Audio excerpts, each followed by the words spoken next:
Safdah TV. Assalamualaikum warahmatullahi wabarakatuh.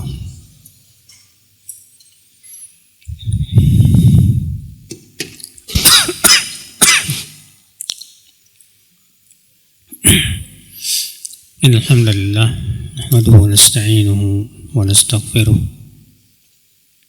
wa na'udzu billahi min shururi anfusina wa min sayyiati a'malina.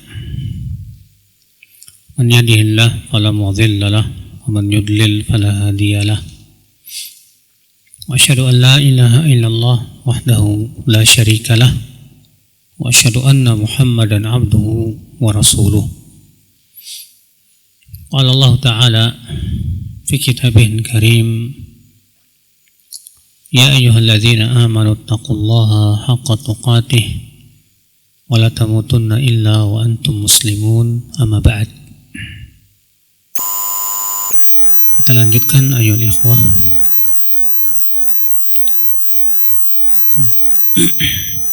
Masih hadis yang kemarin karena belum selesai ya.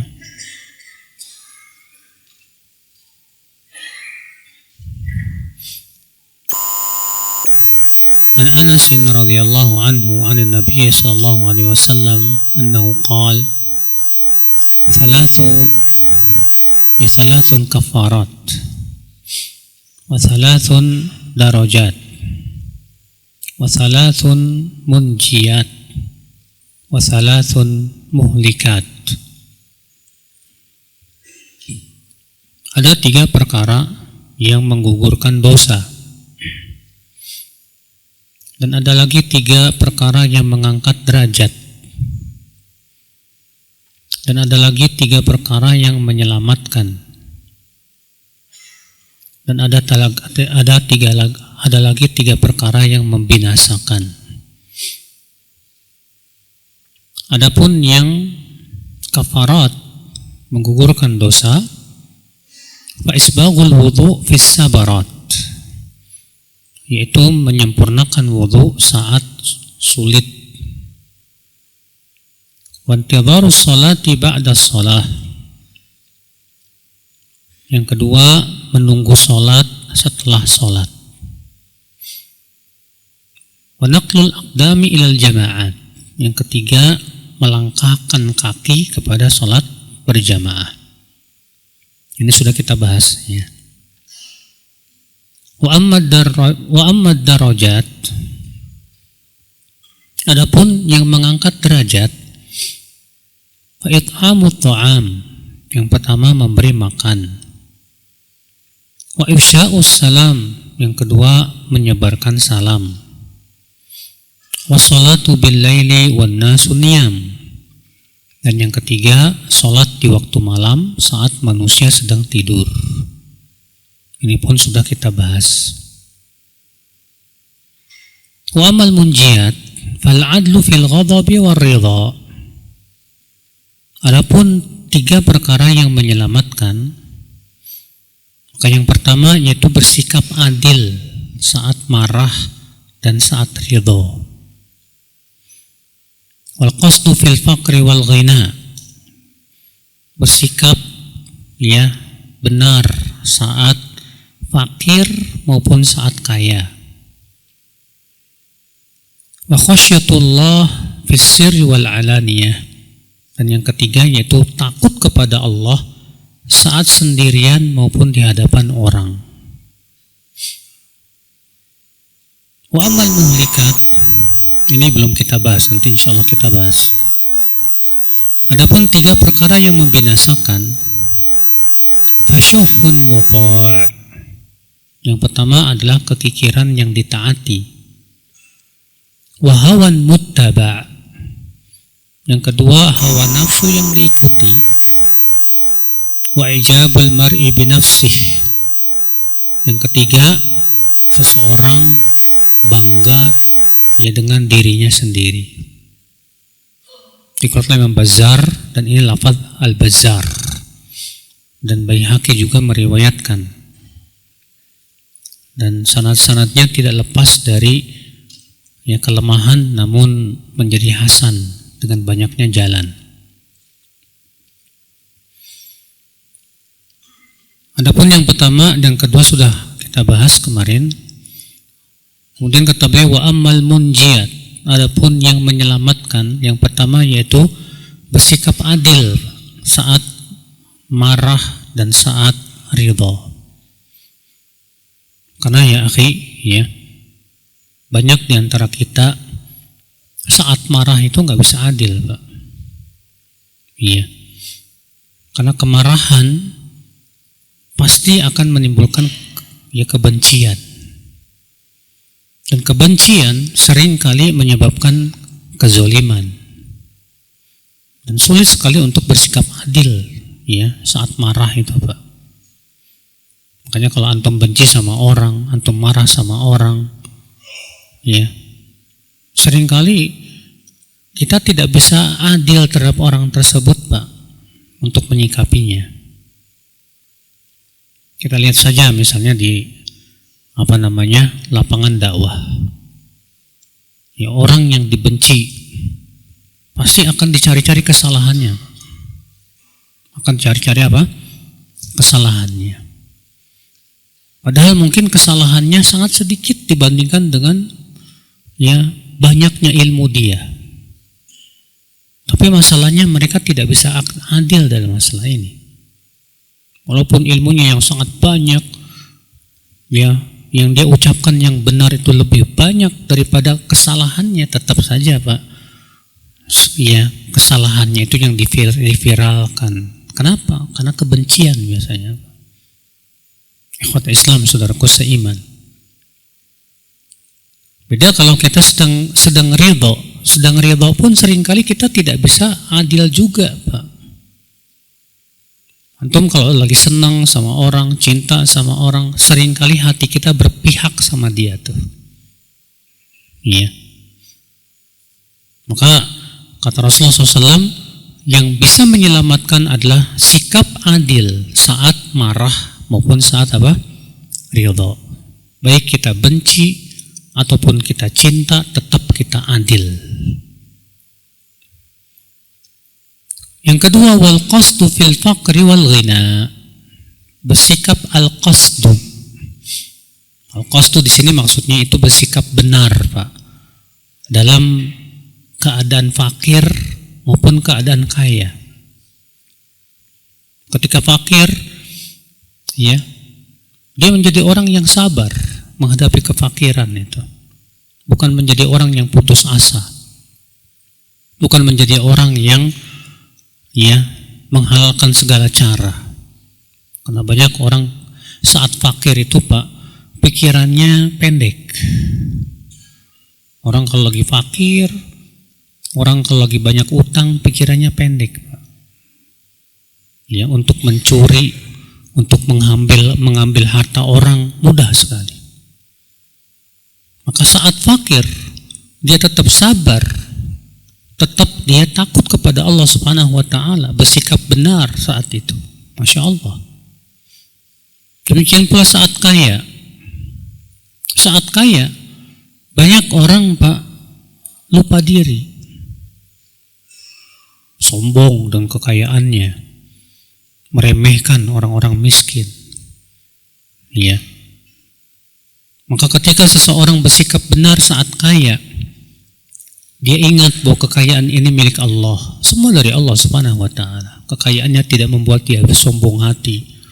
Kekayaannya justru dia pakai, dia gunakan untuk ya infak di jalan Allah Subhanahu wa Ta'ala.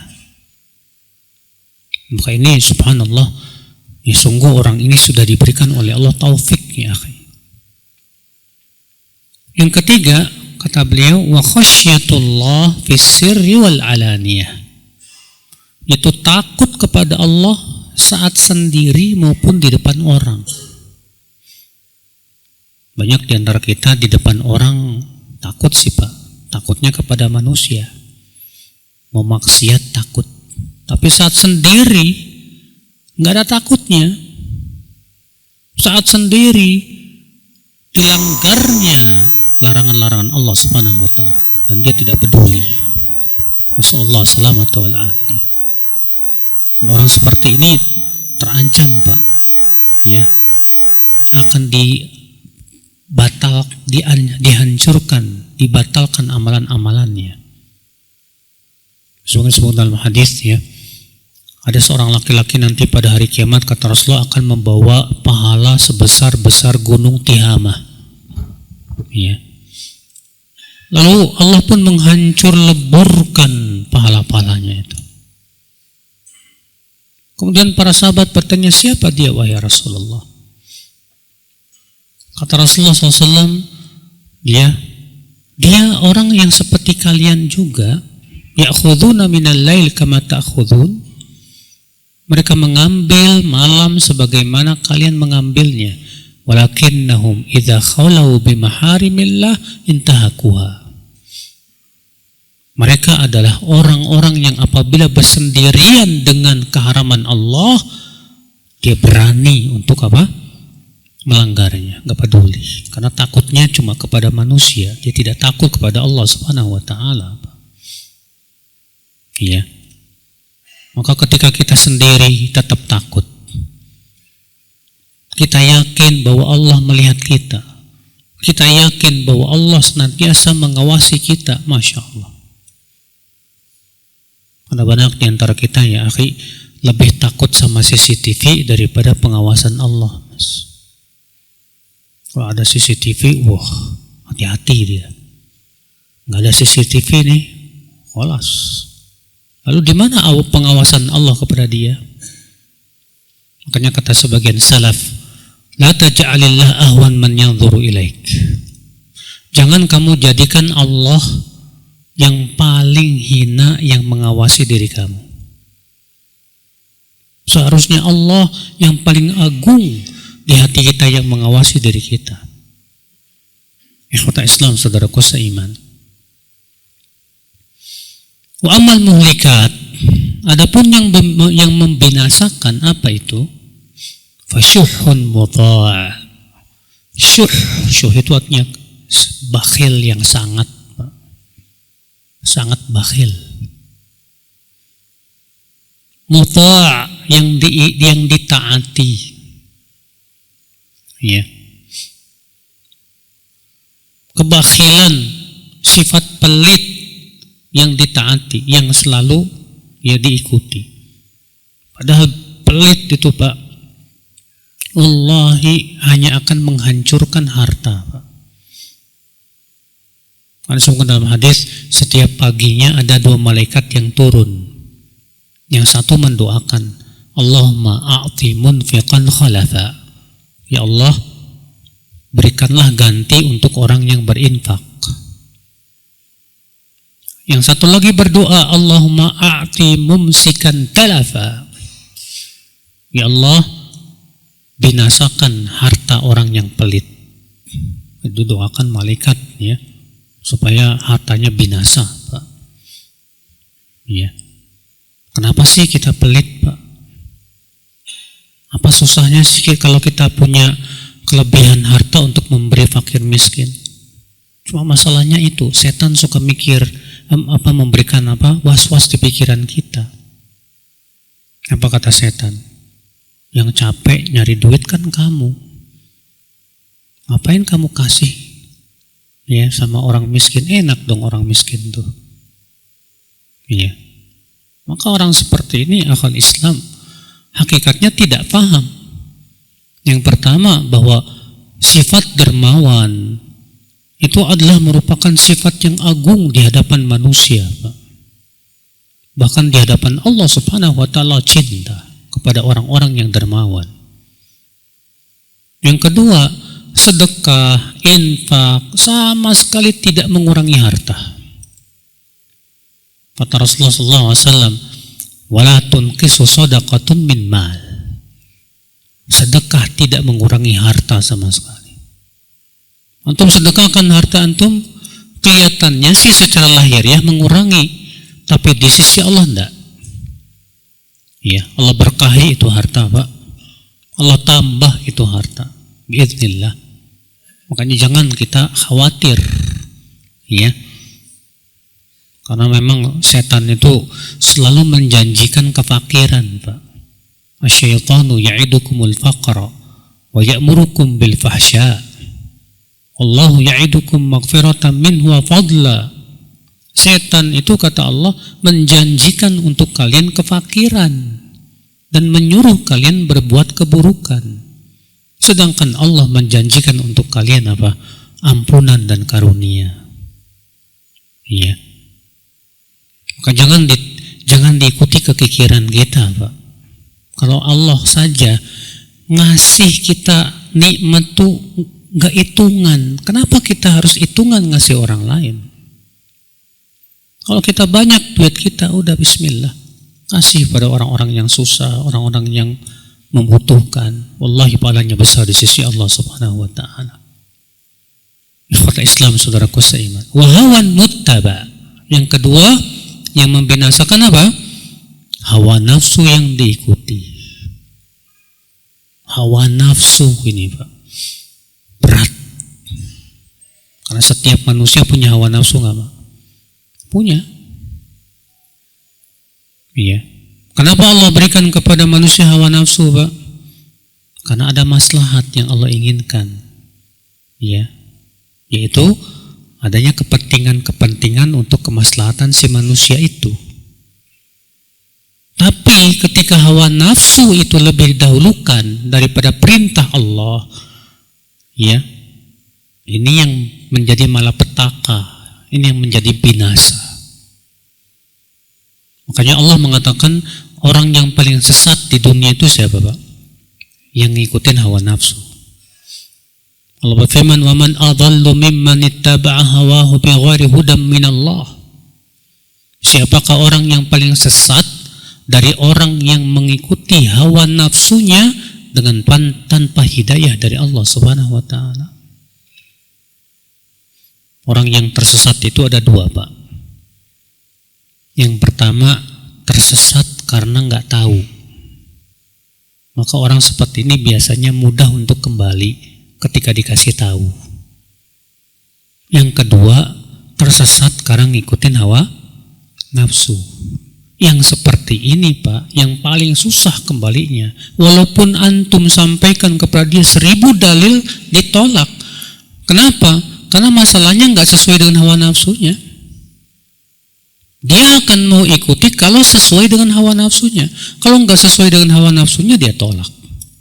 Antum sampaikan dalil, maka dia akan tafsirkan sesuai dengan hawa nafsu dan keinginannya. Makanya benar kata Allah, bahwa manusia yang paling sesat di dunia itu siapa? Orang yang mengikuti hawa nafsunya dengan tanpa petunjuk dari Allah Subhanahu wa ta'ala. Bahkan orang yang mempertuhankan hawa nafsu dirinya, Pak, Allah sesatkan walaupun dia punya ilmu. Allah mengatakan, "Afara'aita man ittakhadha ilahahu hawah," dalam surat Al-Jathiyah itu. "Wa adallahu Allahu ala ilm wa khatama ala sam'ihi wa qalbi wa ja'ala ala basarihi ghishawah." Bagaimana pendapatmu? Kata Allah kepada Rasulullah SAW, bagaimana pendapatmu tentang orang yang menjadikan hawa nafsunya sebagai sesembahan dia? Maka Allah pun sesatkan ia di atas ilmu, dan Allah stempel pendengaran dan hatinya, dan Allah jadikan pada matanya penutup sehingga nggak bisa melihat lagi kebenaran. Saudaraku seiman, Ibnu Qayyim menyebutkan, Pak, hawa nafsu itu adalah berhala yang ada di hati. Kalau patung, ya, itu berhala yang ada di alam nyata. Ternyata di hati kita ini ada berhala. Berhala itu namanya hawa nafsu.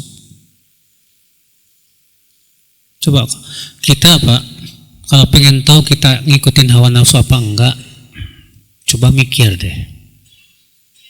Ada enggak perintah Allah yang kita enggak mau turutin karena enggak sesuai dengan keinginan? Ada enggak? Kadang ada perintah Rasul atau perintah Allah, ya, yang kita enggak mau ikutin, enggak sesuai dengan keinginan. Kalau ada, berarti kita masih ngikutin hawa Hawa nafsu. Atau ada enggak larangan yang kita tahu itu dilarang, tapi tetap saja kita lakukan, enggak peduli. Kalau ternyata ada, itu namanya kita masih ngikutin hawa nafsu, Pak. Makanya hawa nafsu dengan ilmu itu, Pak, ya, tidak akan pernah ketemu. Ada orang punya ilmu, tahu itu nggak boleh, tahu. Tapi gimana ya? Karena ngikutin hawa nafsu susah. Ilmu jadi nggak bermanfaat, Pak. Makanya kata para ulama, sebab utama ilmu tidak bermanfaat itu karena ngikutin hawa nafsu, Pak. Sahih. Banyak perempuan dilarang tabarruj. Tahu itu nggak boleh tabarruj. Tapi gimana ya?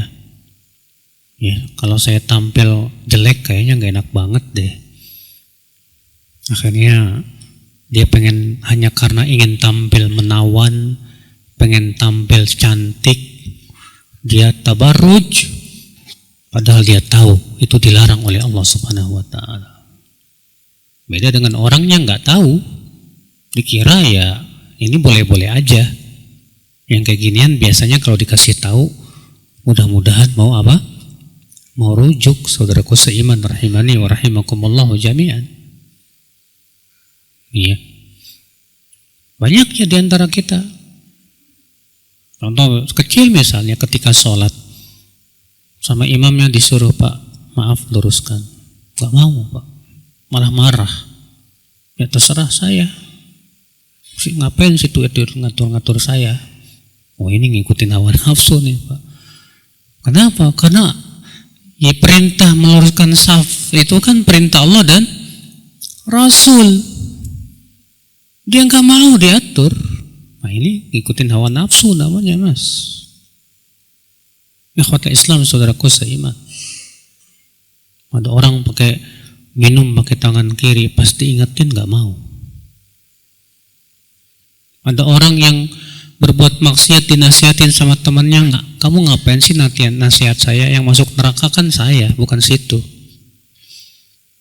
Nah ini Pak, pengikut hawa nafsu itu begini, Pak. Dan anehnya dia sabar di atas hawa nafsunya itu.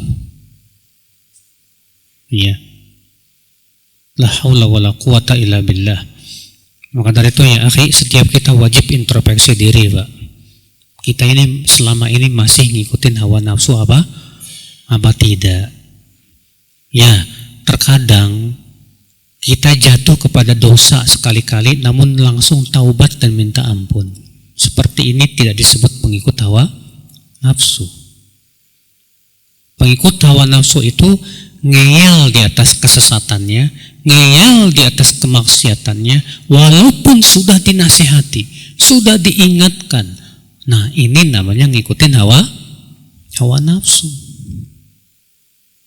Saudaraku seiman rahimani wa rahimakumullahu jami'an. Cobalah setiap kita introspeksi, nggak usah jauh-jauh lah, ya, diri kita sendiri yang lebih tahu lah gitu, Pak.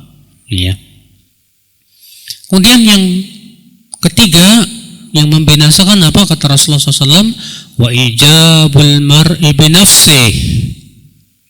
Seseorang berbangga dengan kelebihan dirinya, berbangga karena kepintarannya, berbangga karena hafal Quran hadis, bangga, ujub. Kena penyakit apa?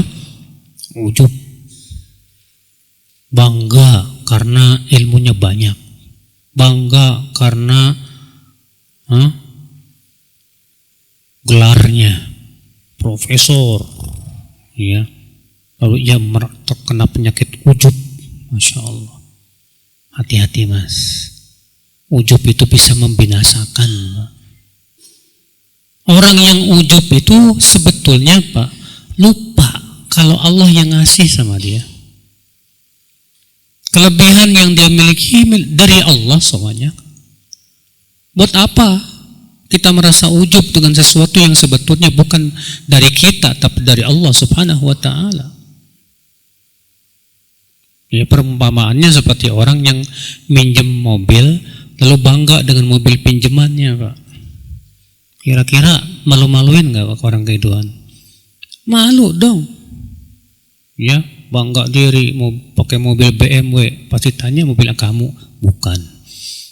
Mobil teman saya. Demikian pula kekayaan yang kita miliki, Allah yang ngasih, punya Allah semuanya. Kita cuma dipinjemin sama Allah Subhanahu wa taala. Terus kita merasa bangga. Ajib. Kita merasa sombong. Heran sekali. Antum kalau lihat orang yang bawa mobil motor gede itu Pak, ujubnya luar biasa tuh Pak. Bum bum bum bum bum. Melihat motor yang kecil alah, ya. Di jalan itu kayak raja sudah. Hati-hati loh Pak. Kata Rasulullah sallallahu alaihi wasallam, "Bainama rajulun yamshi qad a'jamathu jummatuhu ya wa burdah idh khusifa bihil ard fahuwa yatajaljal fiha ila yaumil qiyamah." Ketika ada orang yang berjalan dan ia merasa bangga, ujub dengan rambutnya yang indah dan pakaiannya, tiba-tiba Allah tenggelamkan ia ke dalam bumi dan ia terus diadab dalam bumi itu sampai hari kiamat. Hati-hati saudaraku, ya, ujub adalah perkara yang lebih berat. Kata Rasulullah SAW, laulam tudnibu, ya, laulam tudnibu khusyitu alaikum ma huwa akbar min dhalik. Jika kalian tidak berbuat dosa, yang aku khawatirkan adalah yang lebih berat. Apa itu kata Rasulullah? Al-ujub, ujub. Ya, merasa bangga ya dengan kelebihan diri kita. Ibnu Qayyim mengatakan bangga diri yang paling buruk itu berbangga diri dengan amalan soleh, ujub dengan amalan soleh. Karena dia banyak sholatnya, dia banyak puasanya, ujub. Wah, saya kayaknya udah sampai wali 10 ini. Derajat saya udah tinggi ini di sisi Allah Subhanahu wa taala. La ilaha illallah. La ya akhi. Para sahabat keimanannya bagaimana, Pak? Tapi mereka sama sekali tidak pernah merasa dirinya hebat. Ya. Kata seorang tabi'in, laqitu aktsar min 30 sahabiyan. Aku bertemu dengan lebih dari 30 sahabat. Kulluhum yakhafuna an-nifaq ala anfusihim. Semua mereka merasa khawatir, takut kalau di hati mereka ada penyakit kemunafikan. Ma minhum man yaqul inna imani ka imani Jibril wa Mikail. Tidak ada seorang pun sahabat, kata Muhammad bin Sirin, ya, tidak ada satupun sahabat yang mengatakan bahwa imannya sudah seperti iman Jibril dan Mikail. Hati-hati saudaraku seiman. Makanya ujub itu Pak, ya, kata Rasulullah termasuk perkara yang membinasakan. Jangan pernah kita ujub. Senantiasalah kita tawadhu, ya akhi. Ya. Ingatlah semua kelebihan yang kita miliki itu pemberian dari siapa? Dari Allah Subhanahu wa taala. Baik, kita masuk hadis berikutnya. 454. وعن عقبة بن عامر رضي الله عنه عن رسول الله صلى الله عليه وسلم أنه قال القاعد على الصلاة كالقانت ويكتب من المصلين من حين يخرج من بيته حتى يرجع إليه. Orang yang duduk menunggu salat sama dengan orang yang qanit. Qanit itu artinya yang senantiasa ibadah. Dan ia ditulis sebagai orang-orang yang sholat dari semenjak keluar dari rumahnya sampai ia pulang lagi ke rumahnya. Dikeluarkan Ibnu Hibban dalam sahihnya. Dan Imam Ahmad meriwayatkan lebih panjang dari itu. Akan tetapi di situ dikatakan wal qa'idu yar'as shalah kal qanit. Ya, orang yang duduk untuk menunggu sholat itu pahalanya sama dengan orang yang qanit, yang senantiasa ibadah. Di sini menunjukkan ya akhi, keutamaan duduk di masjid untuk menunggu apa? Sholat. Sebagaimana sudah kita sebutkan, ya. Antum cuma duduk di masjid tunggu sholat aja, pahalanya sudah seperti sholat, sama. Bagaimana kalau antum tambah duduk di masjid sambil baca Quran? Bagaimana kalau antum tambah duduk di majlis sambil mendengarkan kajian ilmu? Double pahalanya di sisi Allah Subhanahu wa taala, ya akhul Islam, subhanallah. Maka dari itulah ya akhi, ini menunjukkan kepada apa Pak? Keistimewaan masjid loh Pak. Ya. Orang yang duduk di masjid tujuannya cuma menunggu sholat aja, pahalanya luar biasa di sisi Allah Subhanahu wa taala. Kalau duduk di rumah dapat pahala enggak? Saya duduk di rumah Ustadz tujuannya nunggu sholat. Ya enggak dapat pahala seperti dalam hadis ini, tidak. Keutamaan ini hanya berlaku di mana? Di masjid, Pak. Hadis berikutnya 455, wa an imra'atin minal mubayyi'ati radhiyallahu anha annaha qalat. Dan dari seorang wanita yang pernah ikut bai'at, maksudnya bai'at al-aqabah, ya. Ia berkata, Ja'ana Rasulullah sallallahu alaihi wasallam wa ma'ahu ashabuhu min Bani Salimah. Faqarrabna ilaihi ta'aman fa'akal. Thumma qarrabna ilaihi wudu'an fatawadda. Thumma aqbala ala ashabi faqala ala ukhbirukum bimukaffiratil khataya? Qalu bala. Qal isbaghul wudu' 'ala al-makarih wa kasratul khata' ila al-masajid wantidharus salati ba'da shalah. Rawahu Ahmad.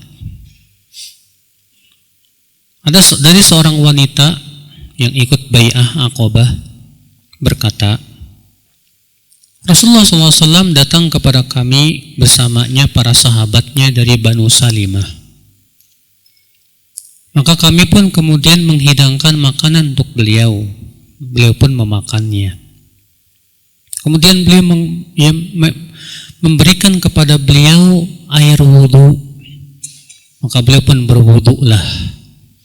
Kemudian Rasulullah menghadap kepada para sahabatnya dan bersabda, maukah aku kabarkan kepada kalian apa amal yang bisa menggugurkan dosa? Para sahabat berkata, mau ya Rasulullah. Kata Rasulullah, yaitu menyempurnakan wudhu saat-saat sulit. Dan banyak melangkah ke masjid untuk sholat. Dan menunggu sholat setelah sholat. Iya. Di sini menunjukkan saudaraku seiman, rahimani wa rahimakumullahu jami'an, bahwa seorang alim berusaha untuk memberikan faidah ya kepada teman-temannya. Rasulullah SAW dalam kesempatan apapun selalu berusaha untuk memberikan faidah, Pak. Iya, dan para sahabat pun juga berusaha untuk mengambil faidah dari Rasulullah SAW. Di sini Rasulullah SAW datang ke rumah seorang wanita bersama para sahabat. Iya. Kemudian wanita itu pun menghidangkan apa? Makanan kepada Rasulullah SAW, maka Rasulullah pun memakannya. Kemudian beliau pun berwudu. Setelah berwudu, beliau berkata kepada para sahabatnya, maukah aku kabarkan kepada kalian apa saja ya yang bisa menggugurkan dosa? Masya Allah. Iya. Ini makanya kalau kita Pak punya ilmu, kemudian kita duduk sama teman-teman, usahakan deh majelis kita tidak lepas dari faidah. Jangan sampai majelis kita hanya sebatas ngomongin dunia sana sini ngalor ngidul. Iya, tidak ada faidah ilmu sama sekali. Yang dikhawatirkan itu seperti yang Rasulullah SAW sebutkan dalam hadis ya. Kata Rasulullah SAW, majalasa qaumun majlisan. Tidaklah suatu kaum duduk di suatu majelis La yadhkuruna Allah fi, mereka tidak berzikir kepada Allah pada majlis itu. Walam yusallu ala nabi, dan mereka pun tidak bersalawat atas Rasulullah SAW. Illa qamu ala mithli jifati himar, kecuali mereka bangkit dari majlis itu seperti bangkai keledai. Antum kalau duduk di samping bangkai keledai mau enggak? Tidak mau. Seperti itulah majlis yang kosong dari apa? Zikir, Pak. Majlis yang kosong dari salawat kepada Rasulullah SAW.